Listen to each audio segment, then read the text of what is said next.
I used to believe love was something you poured out endlessly, and somehow it would always find its way back. That was the rule I lived by, the quiet promise I made to myself when I was young and strong and sure that family meant safety. I gave everything to my family without keeping score. I cooked, cleaned, worked, listened, forgave, and kept going even when my bones ached and my spirit felt thin. I told myself it was temporary, that seasons change, that one day I would rest and be held the way I had held everyone else. I never imagined the day would come when the house would be silent and I would be the one no one checked on. My name is Eleanor Brooks, and for most of my life I was the dependable one. The one who remembered birthdays, who showed up early, who stayed late. I was the glue that held holidays together and the soft place people landed when the world bruised them. When my husband died suddenly at 58, I didn't fall apart the way people expected. I didn't have the luxury. I had two children still finding their way, a mortgage that didn't care about grief, and a job that barely covered groceries. So I stood up, wiped my face, and kept moving. That became my identity: strong, reliable, always there. I worked double shifts at the clinic, came home to cook dinner, helped with homework, and listened to teenage heartbreaks long into the night. I skipped vacations, postponed dreams, and told myself fulfillment would come later. When my daughter needed help with her first apartment, I co-signed the lease. When my son struggled after his divorce, I let him move back home with his kids. I slept on the couch for almost a year so they could have space. I told myself this was what love looked like: sacrifice without applause. Years passed quietly that way. My hair turned grey, my hands grew stiff in the mornings. Friends drifted away as their own lives filled up. My world slowly shrank until it was mostly my family and the routines I built around them. I didn't notice the imbalance at first, the way calls only came when something was needed, the way visits became shorter and gratitude rarer. I excused it. Everyone is busy, I told myself. They love me. They just don't say it much. The first time I realized something had shifted was on a Sunday afternoon. I had spent the morning cooking a full meal, the kind we used to share every week: roast chicken, potatoes, green beans, apple pie cooling on the counter. I sent a group message saying dinner was ready. Hours passed. The food got cold. One by one messages came in. Sorry, Mum, running late. Can't make it today. Rain check. I sat at the table alone, the house filled with smells meant for laughter, and felt a small, sharp ache I couldn't name. After that, it happened more often. Holidays were rescheduled around other plans. Birthdays were celebrated with quick phone calls instead of visits. When I mentioned feeling tired or lonely, the responses were gentle but dismissive. You should get out more. Have you thought about a hobby? It was said kindly, but it landed like a door closing. I wasn't asking for advice. I was asking to matter. My health started to falter not long after that. Nothing dramatic at first, just fatigue, dizzy spells, a persistent ache in my chest that came and went. The doctor told me to rest, reduce stress, ask for help. I laughed at that last part, not because it was funny, but because I didn't know how. Asking felt like failing. I had spent a lifetime being the helper. I didn't know how to be anything else. The night everything changed, I slipped in the kitchen while washing dishes. I wasn't hurt badly, just shaken. I sat on the floor for a long time before I managed to stand. My hands were trembling as I reached for the phone. I called my daughter first. It rang until voicemail. I called my son. No answer. I told myself not to panic, that they would call back. I made tea, wrapped myself in a blanket, and waited.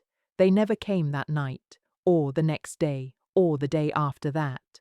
When my daughter finally called, 3 days later, her voice was rushed. She was in the car, kids arguing in the background. "Are you okay?" she asked. I said yes, because that was easier than explaining how abandoned I felt. "Good," she said. I was worried for a second. "We should check in more." And then she hung up. That was when the truth settled in, heavy and undeniable. I had given everything to my family, and somewhere along the way, I had taught them that I would always be fine without anything in return. I had become invisible in my own life, useful but not cherished, present but not prioritized. The realization didn't come with anger at first. It came with grief, deep and quiet, like mourning someone who was still alive. I sat by the window that evening, watching the light fade, and understood for the first time that being needed was not the same as being loved. I stayed there longer, letting the quiet speak, realizing how easily a life of giving can disappear when no one is taught how to give back. That night, I didn't sleep much. I listened to the refrigerator hum, the clock tick, and my own breath moving in and out. For the first time, I wondered what would happen if I stopped reaching first, stopped apologizing for needing, stopped shrinking to make room. The question scared me, but it also planted something new, small, stubborn, and alive.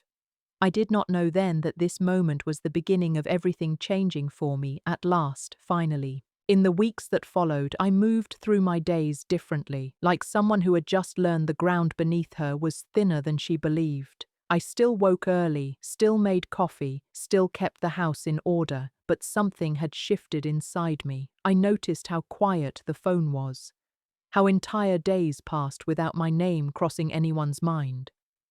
I stopped being the first to call. I wanted to see what would happen if I didn't remind the world I existed. At first, I told myself it was a test, a small experiment. Surely they would notice, surely someone would ask if I was okay. I waited through mornings and afternoons, through evenings where the lights slanted across the living room and left everything looking tired. No calls came, no messages. The silence answered my question more clearly than words ever could. I thought about all the times I had rearranged my life to fit theirs, the weekends I cancelled plans because someone needed childcare, the savings I drained to help with emergencies that were never quite repaid, the emotional weight I carried without complaint because I didn't want to be a burden. I had believed love meant endurance, that if I could just hold on long enough, it would be my turn to be held. I remembered a conversation from years earlier, one I hadn't thought much about at the time. My daughter had laughed, half joking, and said, "You're so strong, Mom. I don't know how you do it all." I had smiled, proud, flattered even. Now I heard the unspoken part of that sentence. "Because you always do, we never have to." My body continued to remind me of its limits. The fatigue grew heavier. I started forgetting small things, like where I left my keys or whether I had eaten lunch. At the doctor's office, the nurse asked if I had someone who could drive me home after tests. I hesitated before saying no. She nodded, made a note, and moved on. That small moment hurt more than it should have. It felt like a confirmation. I was alone in ways that mattered. One afternoon, I tried to talk to my son about it. I chose my words carefully, practiced them in my head before dialing. When he answered, he sounded distracted, already halfway somewhere else. I told him I'd been feeling overwhelmed, that I could use a little more support. There was a pause on the line. Then he said, "You know we love you, Mum, but we've got a lot going on right now. Maybe you should look into some help locally. A neighbor, a service, something like that." I thanked him and hung up. I sat there holding the phone long after the call ended, feeling something in me harden. It wasn't hatred, it wasn't even anger, it was clarity. I saw then that they didn't see me as a person with needs, but as a role. The mother, the safety net, the one who was always okay. And roles, once assigned, are hard to escape. The loneliness became physical. It sat in my chest, pressed against my ribs, followed me from room to room. Nights were the worst. I would lie in bed, listening to the house settle, wondering how a life so full of people could feel so empty. I thought about my younger self, the woman who had dreams beyond survival. I wondered when I had decided those dreams were less important than everyone else's comfort. There were moments when I almost reached out again, almost sent a message saying I missed them, that I needed them. But something stopped me each time, a quiet voice inside that said, "If you keep begging for scraps, that's all you'll ever get." I didn't want scraps. I wanted dignity. I wanted to matter without having to justify my existence. So I started small. I began taking walks in the morning, slow at first, then longer. I noticed things I had rushed past for years. The way the light filtered through the trees, the sound of birds arguing over nothing. I signed up for a community art class, something I'd always wanted to do but never had time for. On the first day, I almost didn't go. I told myself I was too old, too tired, too out of place. Then I remembered how small my world had become and decided that was reason enough to try. The class was filled with strangers, all carrying their own quiet stories. No one knew me as the one who always gave. I was just Eleanor. It felt strange and freeing at the same time. I went home that day with paint on my hands and a feeling I hadn't had in years. Possibility.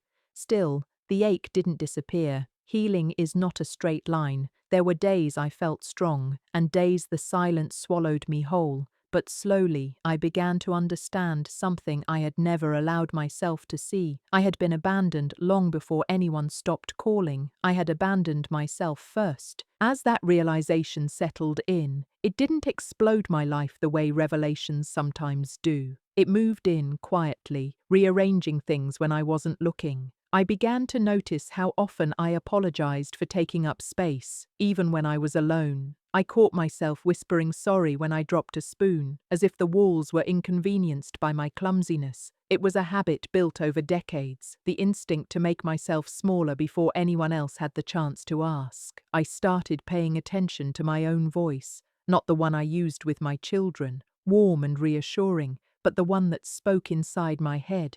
It was harsh, impatient, quick to scold. Don't be needy, don't make trouble, don't expect too much. I realized with a dull ache that I had learned this language somewhere along the way, probably from the same place my children had learned that I didn't need much from them. One evening, after art class, I stopped at a cafe I had passed 100 times, but never entered. I ordered tea and sat by the window, watching people come and go. No one needed anything from me there. No one expected me to solve a problem or absorb their stress. I was just another woman sitting quietly, and for the first time in a long while, that felt like enough. I stayed longer than necessary, simply because I could. When I got home, I saw a missed call from my daughter. My heart jumped before I could stop it. Old reflex. I called back right away. She answered, cheerful, distracted. She wanted to know if I could watch the kids the following weekend. I hesitated. The word no hovered on my tongue, heavy and unfamiliar. I thought of the exhaustion that always followed, the way I'd recover for days afterward. I thought of the tea cooling in the cafe, the calm I had felt. I said, I can't this weekend. There was a pause, just a beat too long. Oh, she said, okay then, maybe next time. The disappointment was there, but so was something else. Respect, perhaps, or surprise. After we hung up, my hands were shaking. Saying no felt like stepping off a ledge. I waited for the guilt to crush me, for the familiar self-reproach to come rushing in. It didn't. Instead, there was a strange, fragile relief. I realized how rarely I had chosen myself and how revolutionary that choice felt now. The changes were subtle at first. I stopped over-explaining. I let messages go unanswered until I actually felt like responding. I rested when my body asked for it, instead of pushing through, and with each small boundary, something inside me grew steadier. I wasn't becoming hard. I was becoming solid. Not everyone liked the shift. My son joked once that I was getting independent in my old age. I laughed with him, but I heard the edge beneath the humor. Independence had never been part of the script for me. I was supposed to be available, predictable, endlessly accommodating. Changing that made people uncomfortable. That was not my problem anymore. There were nights when the loneliness still crept in, curling up beside me in the dark, but it felt different now, less like abandonment, more like an invitation to ask myself what I wanted, what I needed, what kind of life I still had time to build. I began writing in a notebook before bed, not lists of tasks, but questions. What brings me peace? What drains me? Who do I feel like when no one is watching? The answers surprised me. I liked quiet mornings. I liked learning new things. I liked being useful, but only when it didn't cost me my well-being. I liked myself more than I remembered. That last realization made me cry, slow tears that felt like they were washing something old away.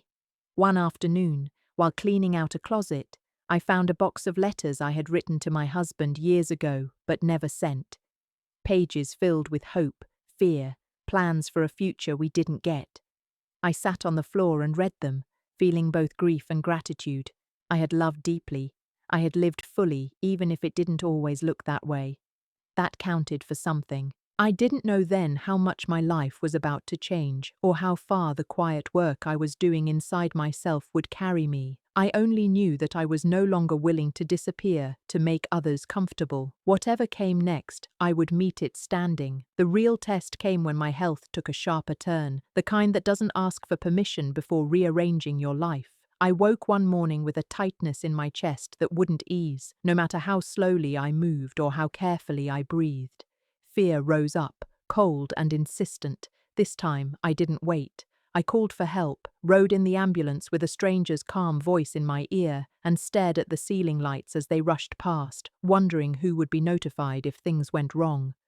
At the hospital, everything moved quickly and slowly at the same time. Tests, questions, clipped voices, the rustle of curtains. A doctor explained that my heart was strained, that years of stress had left their mark. Manageable, he said, if I took it seriously. Rest, medication, lifestyle changes. When he asked if I had someone at home to help me during recovery, I hesitated again. The answer was complicated. I said my children lived nearby. He nodded, satisfied, and moved on. I didn't call them right away. I lay there listening to the beeping of machines, thinking about how easily assumptions are made, how quickly responsibility is assigned without confirmation. When I finally did call, my daughter answered first. I told her where I was. She sounded concerned, genuinely so, and promised to visit when she could. My son called later that evening, his voice full of worry and apologies. They both came the next day, flowers in hand, guilt written across their faces. For a moment, it was tempting to slip back into the old story, to reassure them, to say it wasn't a big deal, to protect them from discomfort. I felt the familiar urge to make everything easier, but lying there, feeling my own fragility so clearly, I chose differently. I told them the truth. I told them I had been struggling, that I had felt alone, that I needed support, not someday, but now. The room went quiet. My daughter's eyes filled with tears. My son stared at the floor. They listened, really listened. It didn't fix everything, but it cracked something open. Promises were made, schedules discussed. They stayed longer than planned. When I was discharged, they took turns checking in. For a while it felt like balance was being restored, but old patterns don't disappear overnight. As weeks passed and my strength returned, their visits grew shorter again. Calls became less frequent. Life pulled them back into its current, and I felt myself drifting to the edges once more. This time, though, I didn't panic. I recognized the pattern without letting it define me. Recovery gave me time to think. Long afternoons with nothing to do but sit and feel my heart beat reminded me how precious and precarious life is. I thought about what I wanted the rest of mine to look like. Not what was expected of me, not what was convenient for others, but what would make me feel whole. I made changes that surprised even me. I downsized the house, sold the place that held too many echoes, and moved into a smaller apartment closer to the park. The decision wasn't dramatic. It was practical, freeing, less space to maintain, fewer memories tugging at me from every corner. My children were shocked at first. "Why didn't you tell us?" they asked. I smiled and said, "I'm telling you now." The new place was bright and quiet. I filled it slowly, intentionally. A chair by the window, plants I could care for without strain, art supplies spread across a table that was mine alone. I invited my children over when I felt like it, not out of obligation. Sometimes they came, sometimes they didn't. Either way, I was okay. What surprised me most was how my loneliness changed shape. It didn't vanish, but it softened. It no longer felt like a verdict on my worth. It felt like a space I could fill with things that mattered to me. Friendships formed at the art class, tentative at first, then warmer. We shared stories, laughter, silence. No one expected me to be anything other than myself. I learned that giving doesn't have to mean depletion. That love offered freely is different from love demanded by habit. And I learned that being left alone is not the same as being empty. Sometimes it's the quiet you need to finally hear yourself again. As my life settled into this new rhythm, something unexpected happened. The space I had created didn't just make room for peace, it made room for honesty. Without the constant noise of obligation, I could finally see my relationships as they were, not as I wished them to be. That clarity was uncomfortable at first, like stepping into bright light after years in a dim room, but it was also liberating. My daughter started calling more regularly, not to ask for help, but to talk. Real conversations. She told me about her fears, her doubts, the exhaustion she carried but rarely admitted. I listened, not as her rescuer, but as her mother, present without sacrificing myself. When the call ended, I didn't feel drained. I felt connected. That difference mattered. My son struggled more with the change. He had relied on my availability without realizing it, and my boundaries felt to him like rejection. We had tense moments, awkward pauses, conversations that ended too quickly. Instead of smoothing them over, I let the discomfort sit. Growth often lives there, I was learning. Eventually, he began to adjust. He asked before assuming. He thanked me more often. It wasn't perfect, but it was progress. There were still days when the old ache returned, when I wondered if I should have done more, given more, been more patient. Those thoughts crept in quietly, usually late at night. When they did, I reminded myself of the woman I was becoming, a woman who could rest without guilt, a woman who could say no and still be loving, a woman who understood that self-worth is not measured by usefulness. One evening, after a long walk through the park, I sat on a bench watching the sun sink behind the trees. The air was cool, the world unhurried. I thought about the years ahead, uncertain but open. I didn't know what they would hold, but I knew what I would no longer accept. I would not disappear for anyone again. That certainty settled in me like a quiet vow. I wasn't bitter. I wasn't angry. I was awake.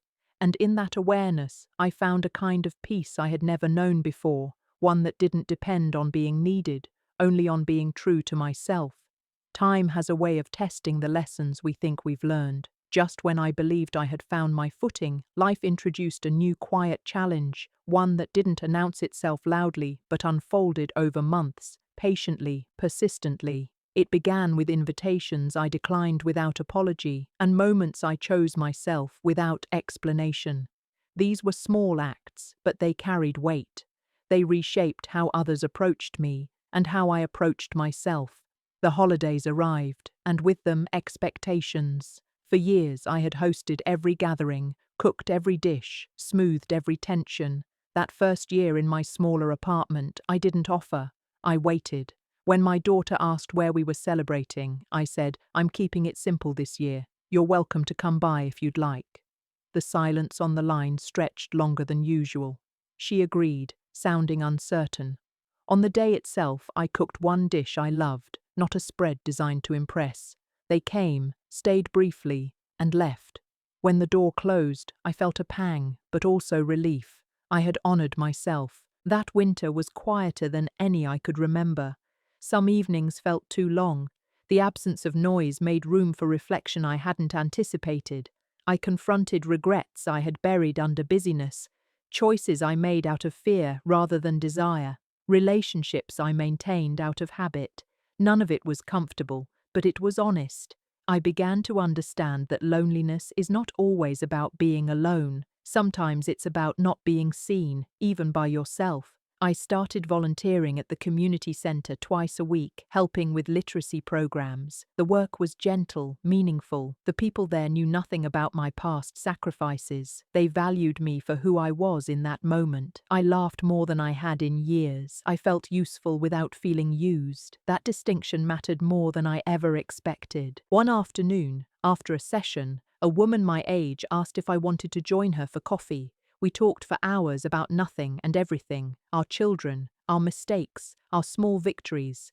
I went home that day with a warmth in my chest that had nothing to do with family ties and everything to do with shared humanity. It reminded me that connection doesn't have to come from the places we're taught to look. My children noticed the changes, even if they didn't always comment on them. I was less available but more present when I was there. Conversations felt clearer, less strained. I no longer jumped to fix their problems. I listened, offered perspective when asked, and trusted them to handle the rest. It wasn't easy. Old instincts tugged at me constantly, but each time I resisted, I felt stronger. There was a moment, one evening on the phone with my son, when he said, "You seem different, Mum, happier." I smiled at that. "I am," I said. The simplicity of the truth surprised us both. He didn't ask more, and I didn't explain. Some changes speak for themselves. I learned to celebrate my own milestones. A good medical report, a painting I finished, a day when I felt light for no particular reason. I marked them quietly, with gratitude. I no longer waited for acknowledgement that might never come. I gave it to myself freely, and slowly, almost without noticing, the fear of being left alone lost its grip on me. I was alone sometimes, yes, but I was not abandoned. I had chosen a life that fit me, not one that drained me. That choice, once made, continued to pay me back in ways I was still discovering. The spring arrived with a brightness that felt almost symbolic. I started spending more time in my little garden, tending to plants I had once thought too delicate for my hands. Each seed I planted became a small act of hope. The soil smelled rich, alive. I discovered a rhythm in watering, pruning, and watching buds stretch toward the sun. My neighbors noticed. A few stopped by to compliment the roses that had survived last winter, now bursting with color. I smiled at their admiration, quietly proud, knowing that these blooms were as much about resilience as beauty. One morning, I found myself lingering longer on the front porch, sipping tea and simply observing. I noticed small routines of the neighborhood, the mailman whistling as he walked down the street, children chasing after a stray ball, a cat lounging in a patch of sun. It was ordinary life, but I had never taken the time to see it before. The serenity was a balm I didn't realize I'd needed. Tyler had become a fixture in my life. His presence reminded me of what family could feel like when nurtured with care rather than expectation. We spent afternoons in the garden, evenings cooking together, sharing stories of his school day. He asked questions I hadn't anticipated about my past, my lost house, the lessons I had learned. I answered honestly, with care, never with anger. Honesty, I realized, builds bridges stronger than resentment ever could. The legal closure I had achieved provided a foundation I hadn't realized I was missing. The house next door was more than a statement, it was a sanctuary. Watching Jason and Danielle's efforts unravel from a distance allowed me to witness consequences without being consumed by them. I had won, but the victory wasn't in humiliation, it was in reclaiming my life. The juxtaposition of their chaos and my quiet order was a lesson I repeated to myself often. Peace is the ultimate revenge. Over the months, my art became a more central part of my routine. Small canvases first, then larger ones, capturing memories, feelings, and fleeting moments of beauty. Each stroke of paint reinforced that I still had voice and vision, creativity that belonged to me alone. I even held a small show at the community center, a modest affair, with neighbors and friends attending, but it felt monumental. These were my stories, visible and tangible, not subject to anyone else's judgment or approval. One day, while arranging new plants along the fence, I overheard laughter from the house next door. It was loud, boisterous, and unmistakably forced. Danielle was hosting another gathering, and I sensed Jason's quiet retreat into himself. I didn't gloat, I simply smiled, feeling no need to assert my presence further.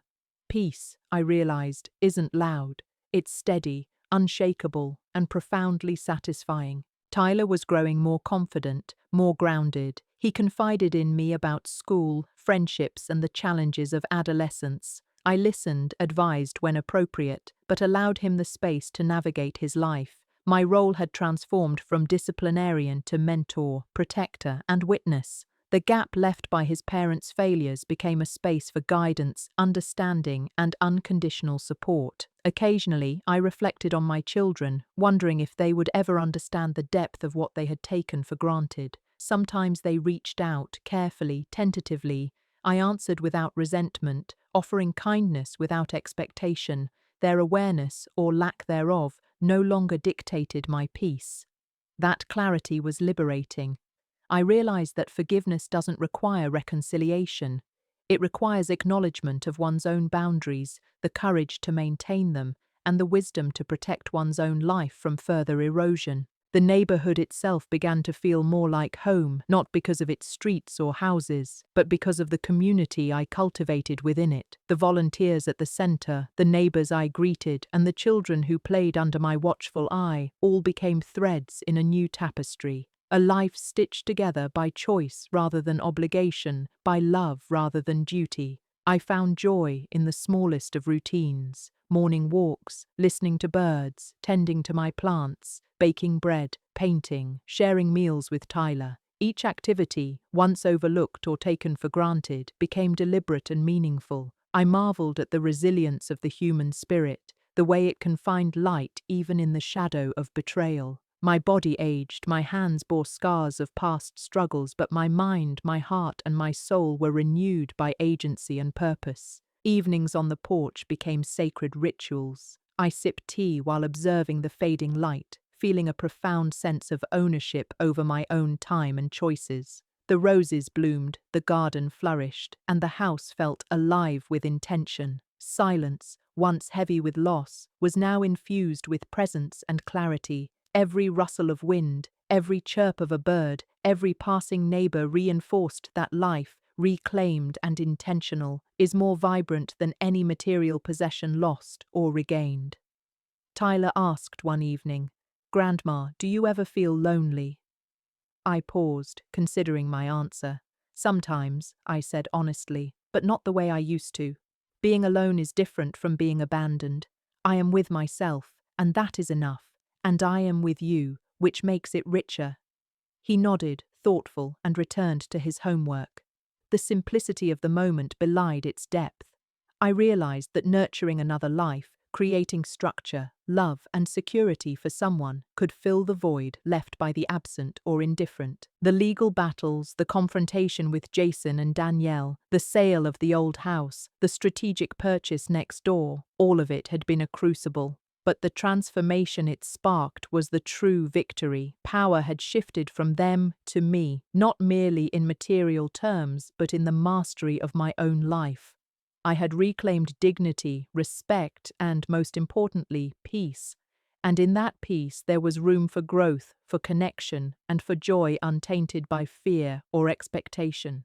In the months that followed, I maintained a rhythm of balance, tending to my home, supporting Tyler, cultivating friendships, volunteering, and pursuing art. My days were full, not with chaos or obligation, but with deliberate, meaningful activity. I had discovered a truth I had overlooked in my earlier years. Life is richest when lived on your own terms and when boundaries are respected, even by those who once disregarded them. By the time the following winter arrived, I had fully embraced a life that I had once only dared to imagine. The quiet apartment, my garden, the art, Tyler, and the community I had woven around me had become the center of my world. For the first time, I didn't measure my days by what I could give others, but by what I could experience, learn, and cherish myself. I understood that self-love was not selfish, it was survival and ultimately the only path to lasting fulfillment. One evening, I sat by the window, watching the snow drift lazily down, covering the streets and rooftops in a delicate white blanket. I thought about all the years I had spent giving, sacrificing, and shrinking myself for others. I thought about my children, my husband who had passed, and the invisible weight of responsibility I had carried for decades. But I also thought about the new life I had built, piece by piece, moment by moment. That life was mine, solid, real, unshakable. Tyler knocked on the door and came in carrying a small wooden sculpture he had made in school. His eyes were bright, proud. "I wanted you to have this," he said. "I made it for you."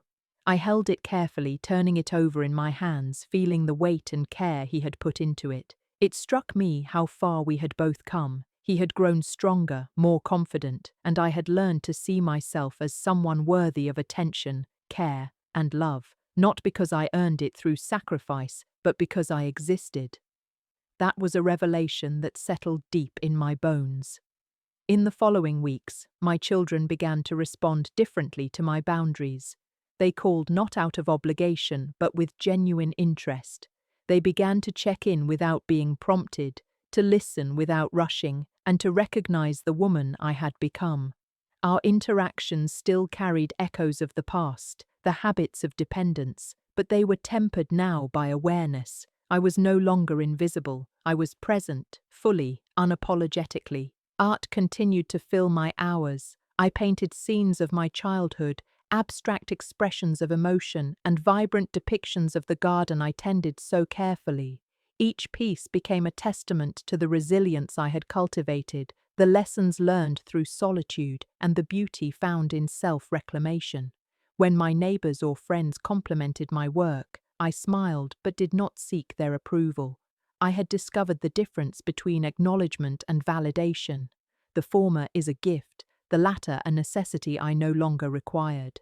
In the community center, I became a quiet mentor. Others, like Tyler, came to me seeking guidance, comfort, or simply a listening ear. I offered all of it freely, but differently than I had once offered to my family. I offered without sacrifice, without expecting repayment, without losing myself in the process. This shift in giving transformed my relationships and deepened my sense of purpose. I realized that service and love do not have to come at the cost of one's own peace. Occasionally, my children would express frustration, questioning why I no longer did as much as I had in the past.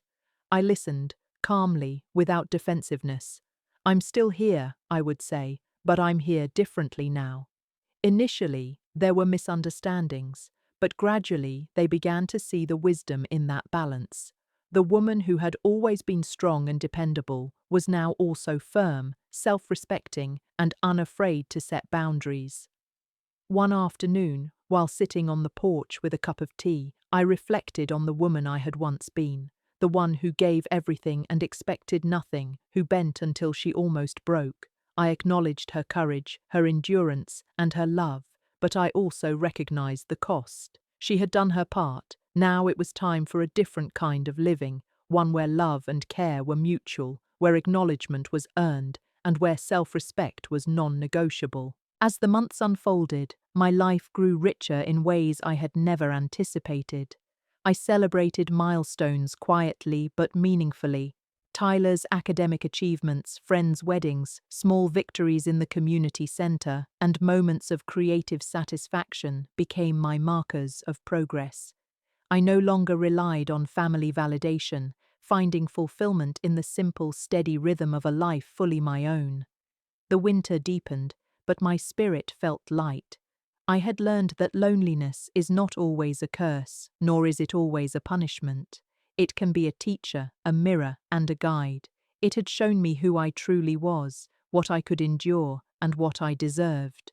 Most importantly, it had led me to the revelation that giving, loving, and nurturing are powerful only when they are grounded in self-respect and self-awareness. I had also come to understand forgiveness, not the naive, unguarded kind, but the deliberate, conscious variety.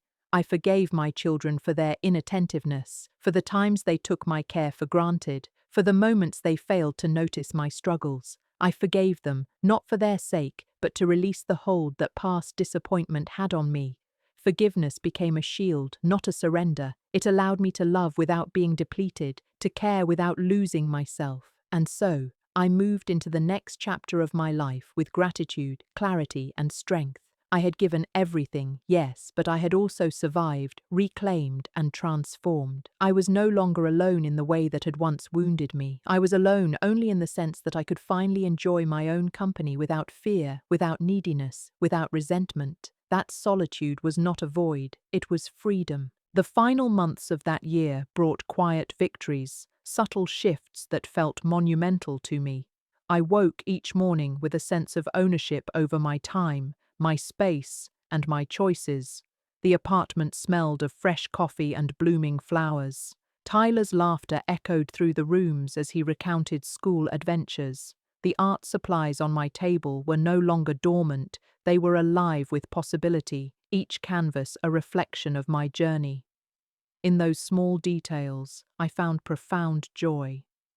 One morning I received a letter in the mail, not a bill, not a request, but a simple note from a neighbor who had noticed my work at the community center. She wrote about how inspiring it was to see someone dedicate herself fully to others while maintaining her own life. I read it twice, then placed it on the mantel. It struck me how recognition can arrive unexpectedly, and how, when it does, it feels entirely earned. This was a reminder that acknowledgement need not come from family to matter. Life had a way of validating effort in its own time, from its own sources. I also took to writing letters, not to send, but to document my reflections. I wrote about the woman I had been, the struggles I had endured, and the lessons I had learned. I wrote about my children, my choices, and the life I had painstakingly rebuilt. Each word felt like a brick, reinforcing the structure of a life founded on self-respect. The process was meditative, cathartic, and empowering. I realized that part of my healing was in witnessing my own story, giving it weight and attention I had never afforded before. The garden flourished more than ever. Roses, tulips, and small perennials bloomed in careful harmony. I spent hours tending to them, and in doing so I tended to myself. The rhythm of planting, watering, pruning, and watching growth mirrored the way I had rebuilt my inner life, patiently, intentionally, with love and discipline. Tyler often joined me, his small hands digging into the soil, his curiosity and laughter making the work lighter, more joyful. Together, we cultivated not just plants, but a shared life built on trust and care. Evenings became sacred. I sat by the window watching the sunset, reflecting on what had changed. I was no longer the woman who sacrificed endlessly for others without thought of herself. I was no longer invisible, nor was I dependent on the fleeting attention of those who could not see my worth. I was visible to myself, and that visibility brought a kind of peace I had never known. I realized that self-recognition is sometimes the most radical act of love we can perform, for ourselves. In quiet moments I thought about my children, about the ways I had loved them unconditionally, and the ways they had failed to recognize me. I forgave them, again and again, but on my own terms. Forgiveness no longer meant erasing my feelings or accepting neglect. It meant setting boundaries and allowing compassion to coexist with self-preservation. I could love without losing myself, and that truth reshaped every interaction. I also began mentoring younger women at the community center, sharing my experiences not as lectures, but as stories. I told them about boundaries, self-respect, and the strength it takes to prioritize oneself without guilt. Their eyes widened with recognition. They asked questions, laughed, and sometimes cried. I realized that my past struggles, once a source of pain, had become tools to guide and empower others. Pain transformed into purpose, a gift born from hardship. Tyler and I developed our own rituals. Saturday mornings for pancakes, Sunday afternoons for painting, evenings for quiet reflection. These moments were simple, yet profound. I understood that life's richness often hides in the ordinary, the rhythm of daily living, the shared stories, the laughter, the quiet companionship. Joy need not be grand, it need only be intentional, nurtured, and acknowledged. And so, the final lesson settled in me like sunlight through a window. I had given everything to my family, yes. I had been overlooked, taken for granted, and left alone at the end. But that ending was not the conclusion of my story. It was the catalyst. The absence of recognition forced me to look inward, to reclaim my voice, my strength, and my peace. I had survived the silence, the loneliness, and the betrayal. I had emerged not bitter, not diminished, but fully alive. Life, I realized, is not about who notices us or who values our sacrifice. It is about how fully we honor ourselves in the midst of it all. I had given everything, and in being left alone, I had found something far greater, the certainty that my life, my love, and my presence mattered, first and foremost, to me. I never thought freedom would feel this quiet. Not the kind of quiet that empties a room, but the kind that fills it with possibility. The kind that lets me finally breathe without guilt, without the weight of silent expectations pressing against my chest. For years I carried everyone's needs on my back, food, bills, birthdays, minor victories, major heartbreaks, and never once paused to notice my own reflection. I had children to raise, a house to keep, a life to maintain. I was the caretaker, the fixer, the steady hand. And then, one morning, that same hand felt strangely empty. I was left staring at walls that no longer held laughter or voices that mattered to me. And I realized just how quiet life could be when those you love most turn away. Tyler had been my tether to the world outside the pain. His presence was a reminder that love could survive betrayal, that innocence could still bloom in the shadow of mistakes. Sitting on the porch with him, watching him plant tiny seeds in neat rows, I felt a strange mix of pride and sorrow. Pride that he was growing into a thoughtful young man, sorrow that his father, my own son, had been absent in the ways that truly mattered. I couldn't fix Jason, not really. I couldn't make him understand the years of sacrifice, the countless nights I had spent awake with worry gnawing at my ribs. All I could do was nurture the goodness in Tyler, and in that I found a measure of peace. The garden became our sanctuary. Each morning we would water the marigolds and snap peas, our fingers caked in soil, our laughter echoing off the fences that had once separated me from my own son. Tyler asked questions constantly about my childhood, my parents, stories of his grandfather I thought had faded from memory. I answered patiently, letting him absorb what mattered and gently sidestepping what could poison him too soon. It felt almost sacred, like we were rebuilding a tiny world, one seed and one story at a time. And in these moments, I remembered why I had fought so hard, not for revenge, not for property, not even for justice, but for the chance to see the next generation understand the value of resilience. Evenings became quieter in a different way. I'd cook small meals at first, comforting dishes I had once made for a house full of people who no longer appreciated them. The scent of roasting chicken, sweet potatoes, and fresh bread would curl through the rooms, and Tyler would appear at the doorway, drawn like a moth to light. He didn't always speak. Sometimes he just leaned against the counter, watching me move, listening to the rhythm of my life, learning the quiet power of consistency. I realized then that my role had shifted. I was no longer the mother who carried everyone else.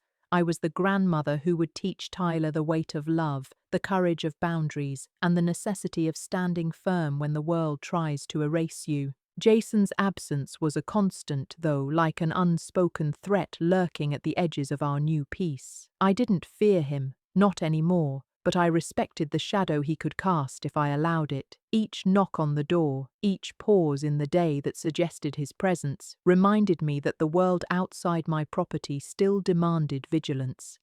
I had been a survivor for decades, and this was simply another challenge.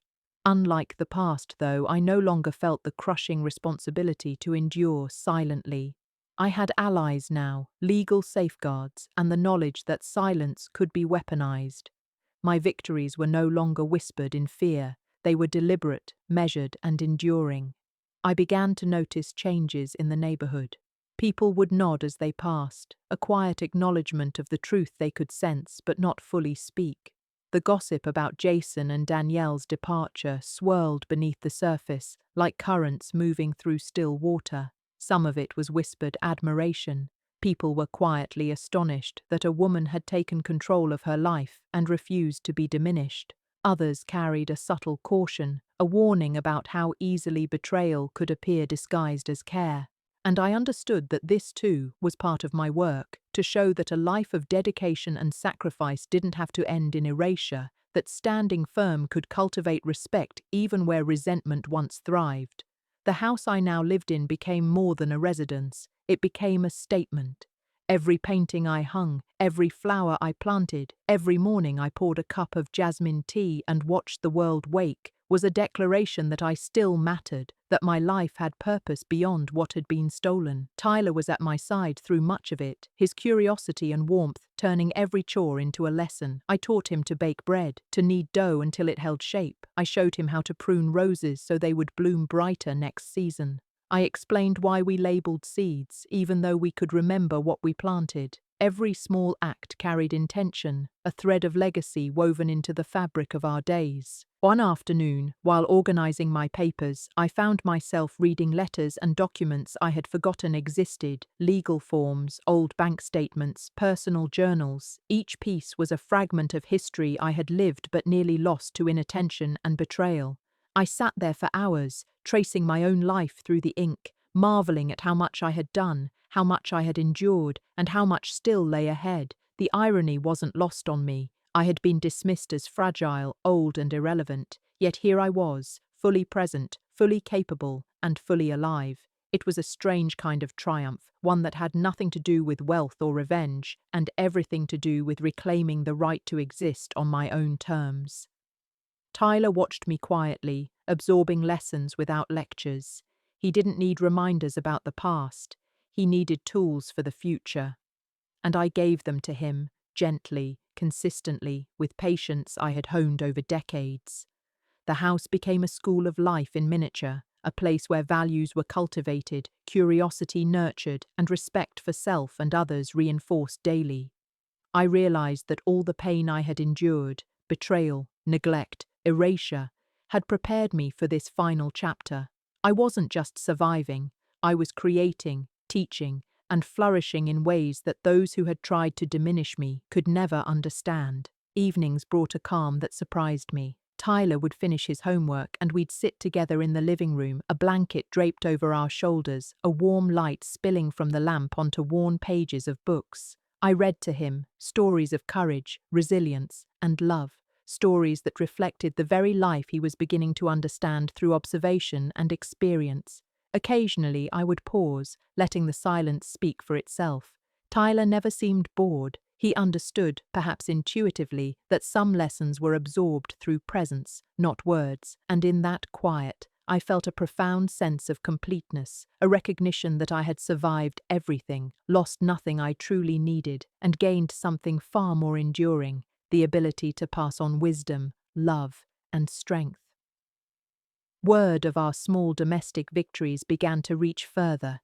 People who had watched my life unravel before my son's betrayal now saw a woman transformed. They admired the subtlety of the justice I had taken, the peace I had cultivated, and the resilience that underpinned every action. I didn't boast. I didn't need to.